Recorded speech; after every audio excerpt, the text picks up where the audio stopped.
బుద్ధుని బోధనలను సరిగ్గా ఎలా అర్థం చేసుకోవాలో దీనిపై ఇది ఒక చిన్న విశ్లేషణ.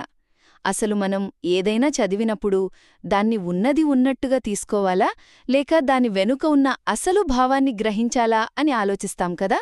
సరిగ్గా ఇలాంటి అయోమయం రాకుండా ఒక ప్రాచీన బౌద్ధ గ్రంథం మనల్ని రెండు ప్రమాదాల గురించి హెచ్చరిస్తోంది. మొదట, కొన్ని బోధనలను అక్షరాల తీసుకోవడం చాలా పెద్ద పొరపాటు. వీటిని నెయ్యత్థా బోధనలు అంటారు.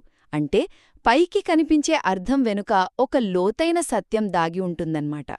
ఉదాహరణకు, బుద్ధుడు మిమ్మల్ని మీరు జయించండి అన్నప్పుడు అది బయట యుద్ధం గురించి కాదు, మనసులోని కోరికలను, కోపాన్ని అదుపులో పెట్టుకోవడం గురించి. ఇక రెండవ పొరపాటు దీనికి పూర్తి వ్యతిరేకం. కొన్ని బోధనలు చాలా సూటిగా, స్పష్టంగా ఉంటాయి. వీటిని నీతత్థ అంటారు. ఉదాహరణకు, సృష్టించబడిన ప్రతీదీ అశాశ్వతమైనది అనేది ఒక నిక్కచ్చైన నిజం. ఇలాంటి వాటిలో మళ్లీ గూఢార్థాలు వెతకడం మొదలుపెడితే అసలు సందేశం నీరుగారిపోతుంది.